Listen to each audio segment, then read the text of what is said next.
Good morning from Texas. And good morning from Israel, from Hebron, Israel. How are you? I wish I was there having a nice Israeli breakfast. Well, now that would be dinner with you. Hold on one sec. What's going on? This phone keeps going off. Uh, I'll get them back. I'll call back. Yeah. So anyway, how was your day? So far, so good. Well, it's what time is it there where you are? It's quarter to 6 p.m. here.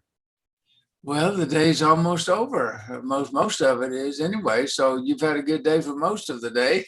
Hopefully, it'll be good the rest of the day. That's true. And I've got no expectations. God forbid that something difficult is coming along. Just something good stuff. Still have a whole bunch of emails that I have to try to get through in my inbox.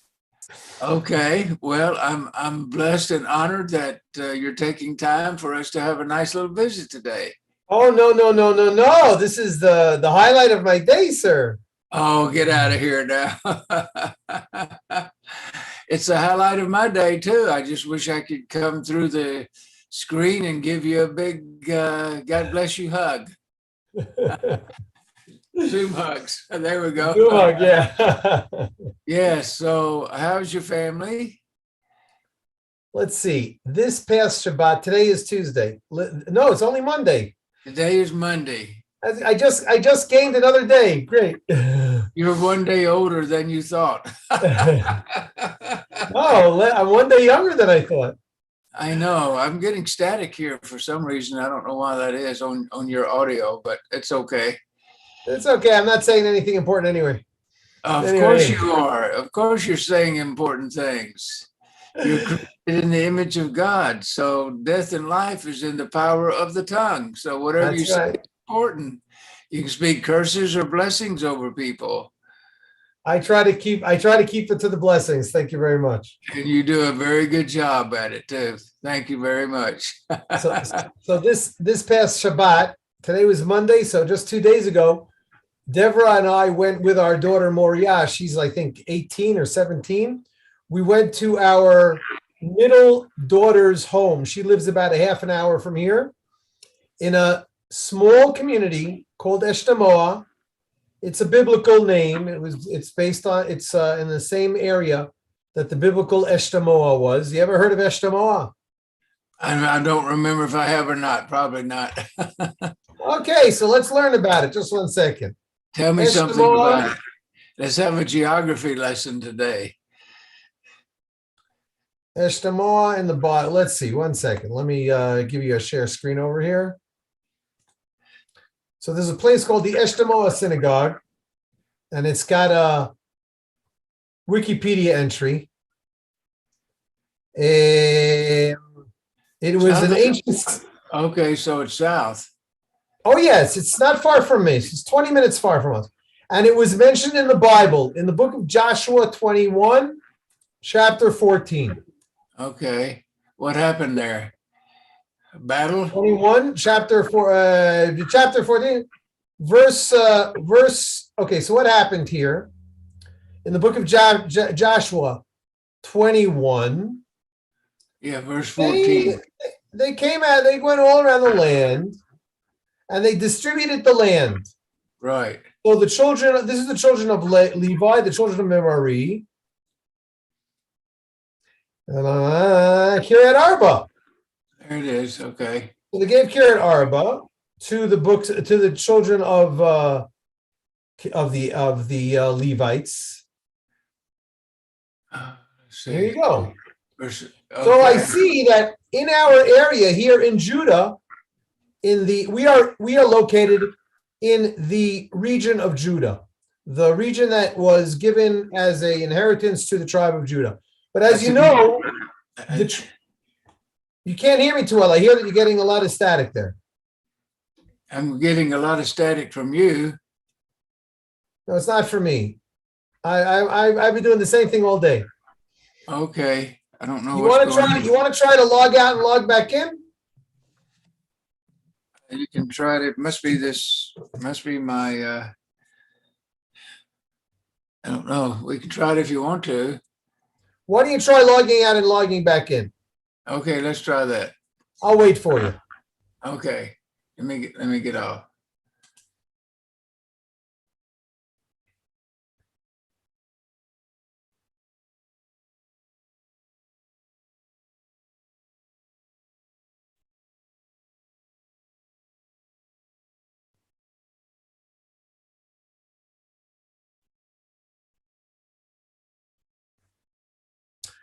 We will wait patiently for Dr. Booker to come back on. Meanwhile, let's put some nice, beautiful Hebrew music on, even though I'm not allowed to. There, he's back.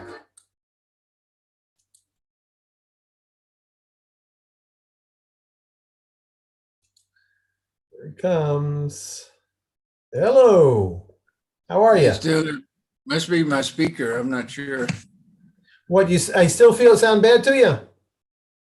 Yeah, there's still static coming through. But do you hear static from me? I hear no static. You sound just fine. Okay, but must be my speaker. I'm not sure because there's static when you're talking, but I can understand you. Okay, good enough. Anyway, this chapter talks about the distribution of the land, which is a large part of the book of Joshua, Yes. to various tribes and people. So here, as we can see, it's talking, I'll see it in English. It's talking about Kiryat Arba, which is near Hebron, which is Hebron. Then it talks about Libna, which is here, also near in our community. And Yatir is in our community. And Esther Moa is in our community. And Devere is in our community. Hulon, I don't remember where that is, but it's also, I got an idea. Hold on 1 second. Sepharia. Was that me? I think so. Maybe it was. I don't know what it was. Just 1 second.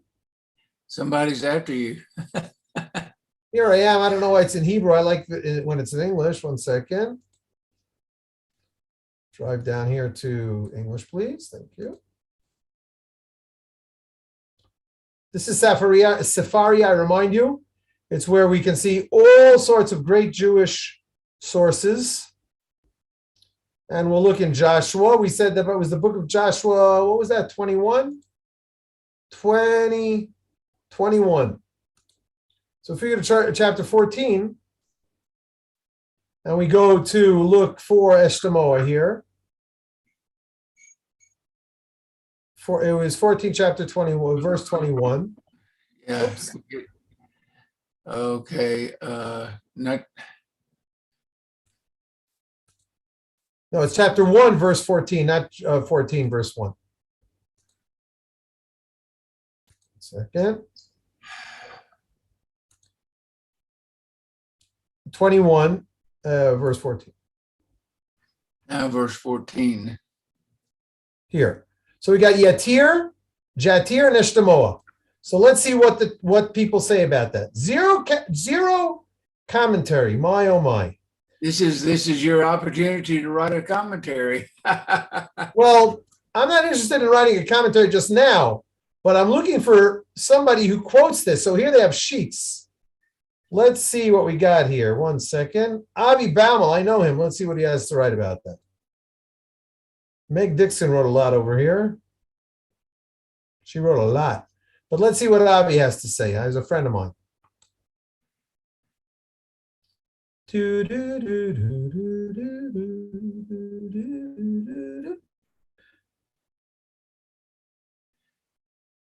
Oh, don't tell me he's got the whole. Oh, so here we have Hebrew and English. Oh, okay. He's got the map here. I'm trying to. Okay. Sure what this is over here.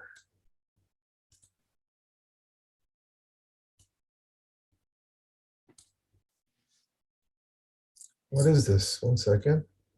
I don't know what this is. This is a sheet that doesn't really give much more besides, besides this sheet. So that doesn't help much. But I thought of something else that I can look up over here. Maybe that'll help.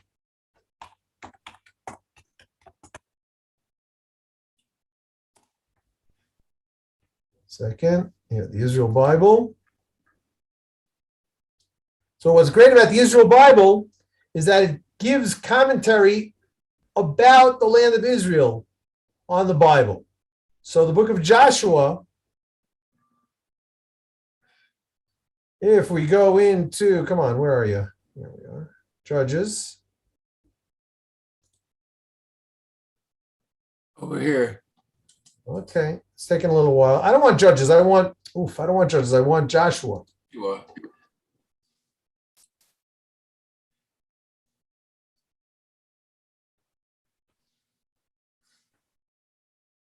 Let's try this again. There you go. He's blowing the shofar, getting ready. Yeah, well, it's taking a little while. 1 second. Joshua 21, we said. Yes. Verse 14. So let's see what they write about that. Anything? Go down to 14. Nothing. No, nothing to see here. No comment. Okay, I'm going to complain about that. Bottom line, here in 21:41, Hashem gave to Israel the whole country, which he had sworn to their fathers that he would assign them, and they took possession of it. Thank you very much. An important verse. Nothing else more to say over here. So I'm going to get back to simply saying that if we look on the map of Israel through Google. Yeah, I want to see it on the map. Right. So this, Okay. let me, I can show you, what's it? I see Hebron. So is it down on 60, Highway 60? Yes, just 1 second. Here, this is the Har Hebron community area.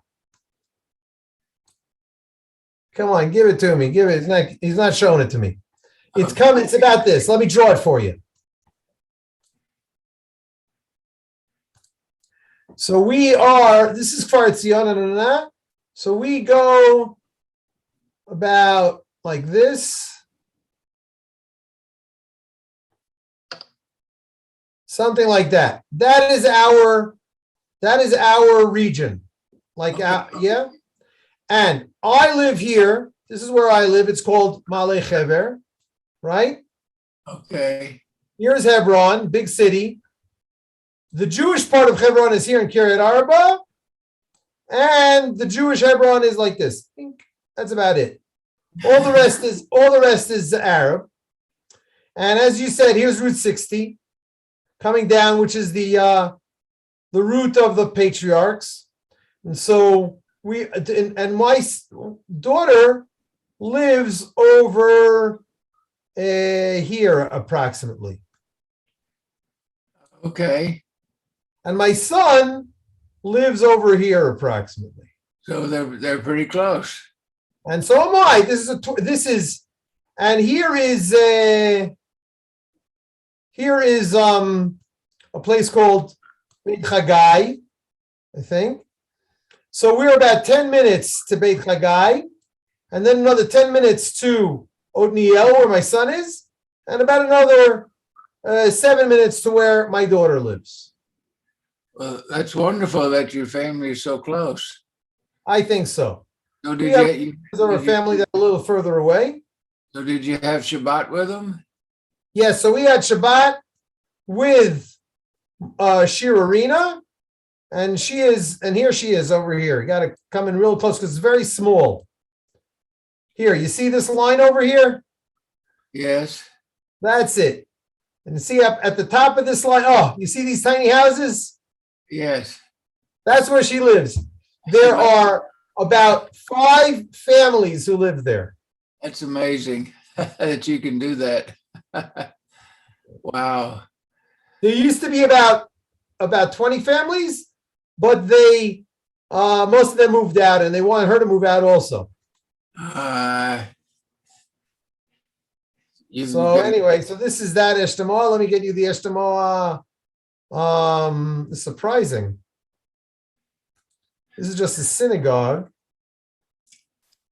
Surprised that they don't say that it's today. There's another place called Esther Moa. Let me try just 1 second.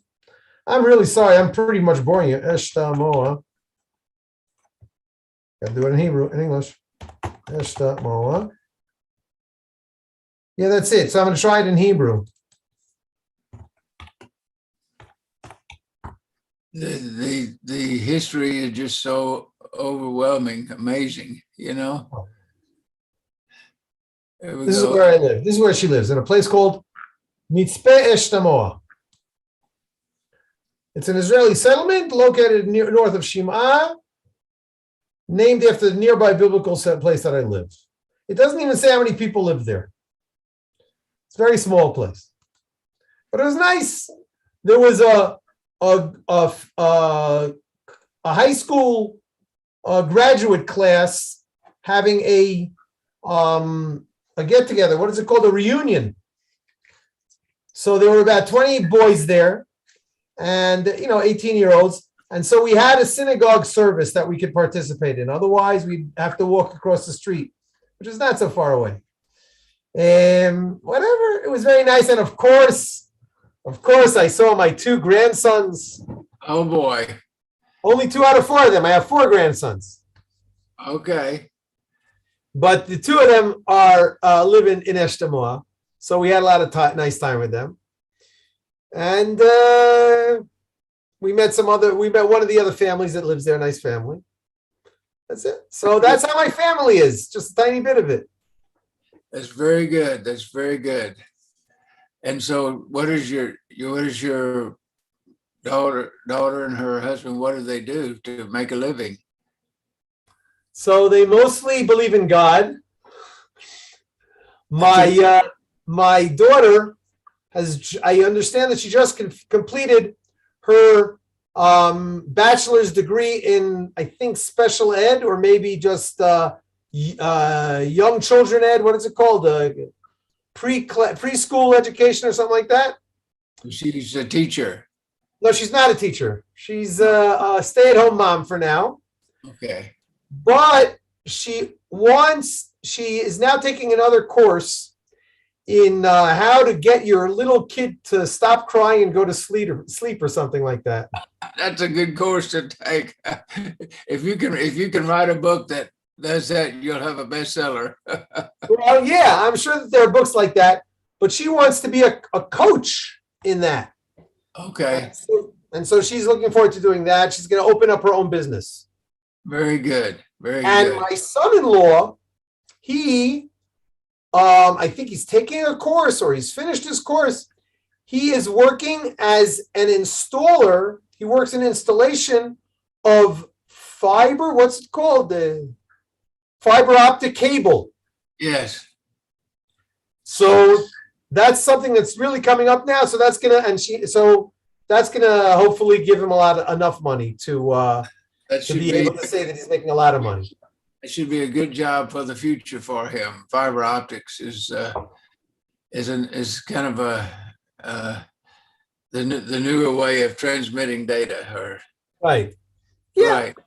So it'll be a nice way for him to make some money for a few years until they invent something even better. Absolutely. So you're enjoying being a grandfather. Oh, absolutely. Absolutely. So, now, tell me, I know that you two are not blessed with, you and Pam are not blessed with biological children, but have you got any non-biological grandchildren or children that have children that you can pretend to be grandparents or ever have been? Of course we do. Yeah. And one of our spiritual granddaughters takes tours to Israel. Leads tours to Israel. We're so proud of her. Absolutely. Have you known her since she was a little baby? Since she was a young girl, yes. Actually, she's Vicky's daughter. Vicky, Paul and Vicky, of course. Sure, you're talking about Cynthia. Cynthia, right? She's our spiritual granddaughter, and I don't know why you have these feelings about your grandchildren that are so overwhelming, emotional, that you don't have with your own children necessarily. But I'll tell you why, because you don't have to change their diapers. and then you can send them home when they misbehave, right? Exactly. And you can give it, and you can whatchamacallit, you can give them all the stuff that your parents don't let, or ice cream and candy and all that stuff. Right. So have you met Cynthia? Do you know Cynthia? Of course, we're very good friends. Oh, okay. Well, she and her husband David have a Special facility. Needs Ranch. Yeah, Cornerstone Ranch, and such a wonderful ministry they have to young people, and so we're just so very proud of them. Yes, me too. They're good friends. So yeah, so we have others like that we keep in touch with, that we consider spiritual grandchildren, It's beautiful. and they're passing on the spiritual life that we've helped with God's help impart to them, and so reproducing yourself spiritually. It's very important. It's really, it's no less important, I think, than biologically. In fact, the Jewish tradition says that your children and your students are one and the same. Well, a true teacher considers them like that, Exactly. in many, absolutely. So in that regard, we have many children and grandchildren. That's right. We certainly do. Thousands, I'm sure. So we have spiritual family all over the world, and we don't get to see them, but we do hear from them, and they share their heart with us, and we with them. So we're greatly blessed. But I would love to bless you and to pray that you would be able to find neighbors that you feel comfortable visiting and they consider you like a grandfather. Well, we have neighbors who live on the property with us, and they found us at our Erev Shabbat Celebrate Israel event. Actually, we had Eliezer Ben Yehuda, the grandson, as our speaker, and these friends who, as I said, now live on the property with us, came to that meeting, and they wondered, how did we miss these things along the way in our Christian journey? Right. They enrolled in our classes and became very, very closely connected to us. And when we decided to move away from the city to the country, they joined us. So they're a great blessing to us here on the property. When did you move from the city to the country, if I may ask? 11 years ago. So you were living where? In downtown Houston? Not in downtown, but Houston is about 60 miles across. So no matter where you are, if you're nearby, you're in Houston. It's the northern part of Houston. In the Houston municipal borders, or in a suburb city? Both, but it's all one great big city. Depends on who you're paying your taxes to. That's the question. We don't pay them there now. Right. Yeah, Harris County. Houston is in Harris County. I think it's maybe the largest county in the world. I'm not sure. Wow. But yeah, so there's, in the greater Houston area, there's 5 or 6 million people that live there, Wow. Because I think there's only about 20 million people live in all of Texas. I don't know what the population of Texas is, but it's growing because the folks from California keep moving to Texas. They've decided that Texas is more friendly to them in every way. So Texas is growing. Maybe that's good or bad, I'm not sure, but it's growing in population exponentially. Right. This is a good place to live. Texas is a good place to live. I'm I proud to live. agree. I'm proud to live in Texas. I agree. Now, so on your property, you have this couple or this family. Do you have other homes on your property, or is it just the two of you? 2 homes. Now we built our home from scratch at age 70. We moved to the property, moved to the country, and built a house from nothing out of the woods at age 70. So you're either led by the Lord or you're crazy. One of the two. Wait a second. You didn't wake up every morning living in a tent and start going and chopping down wood with a hatchet yourself. No, not myself, but we had a builder. Somebody. That's another miracle in itself, because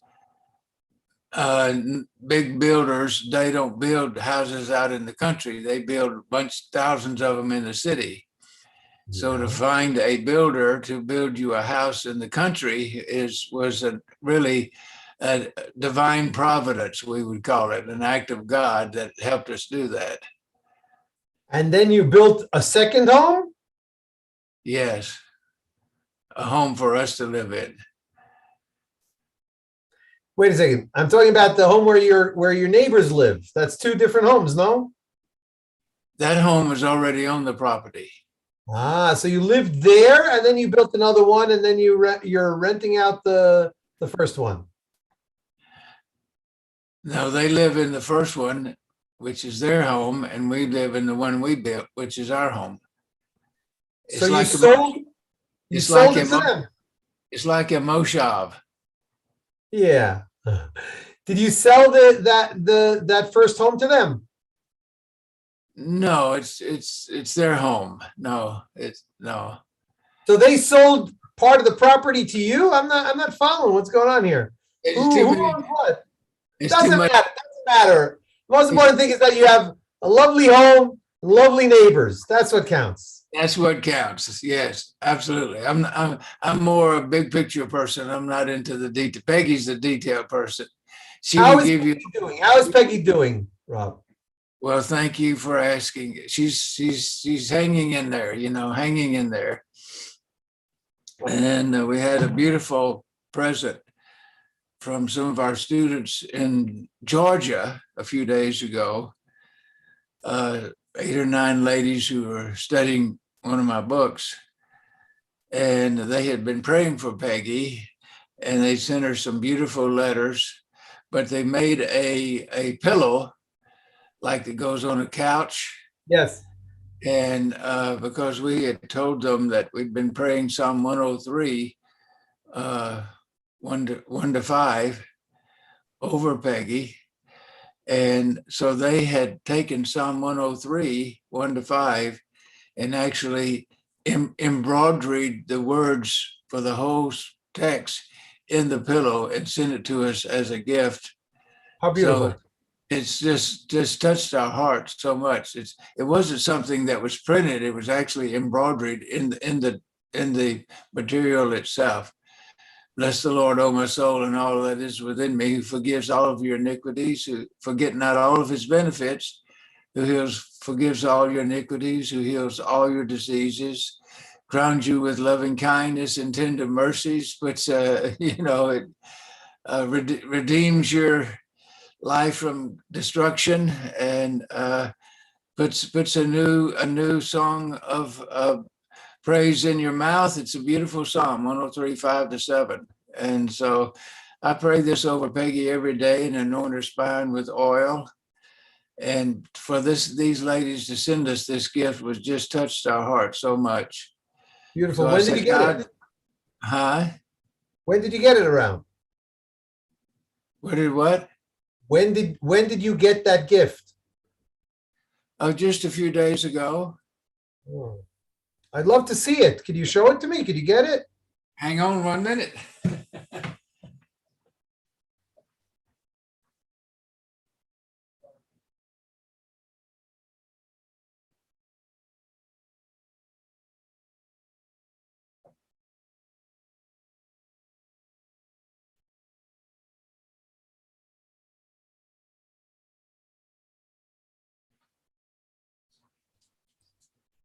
Here it comes.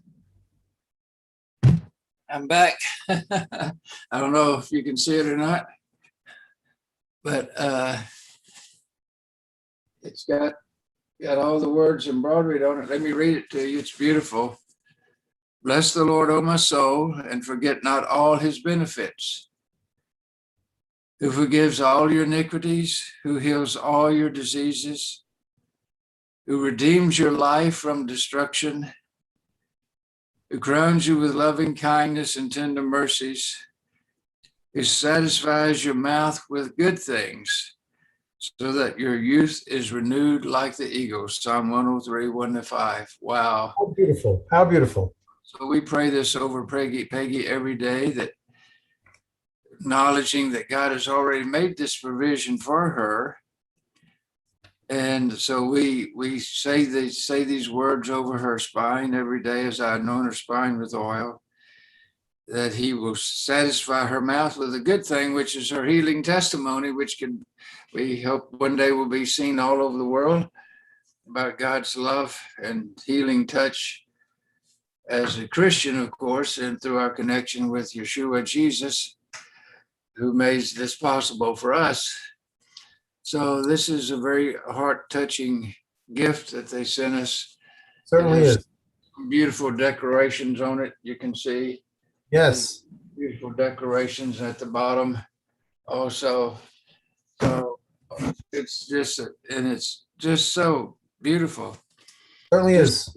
This came in the mail a few days ago, and What a beautiful surprise that is. such a wonderful gift. And like I say, it's a nice script. And like I say, it's not stamped on here. It's actually like embroidered into the material.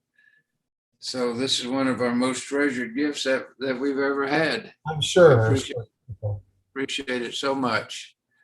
Absolutely. So we bless the Lord. Amen. Listen, I'm going to join you in blessing the Lord, and I'm going to praise the Lord and ask him for a complete recovery for Peggy and for you, and that you will both of you will continue to have many, many, many years of love together with each other, and shine that love out to your students, and may you double and triple the reach of your teachings in the next few years.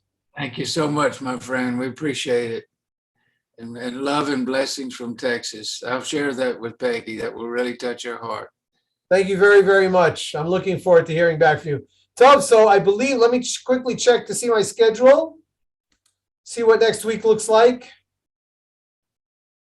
I have it down here for the same bat time at 5:45 Israel time, 9:45 Texas time. Next Monday, the 27th of December. Okay, we'll talk to you then. God bless you. If I have any conflicts, then I will send you a message or an email. Thank you. Say hi.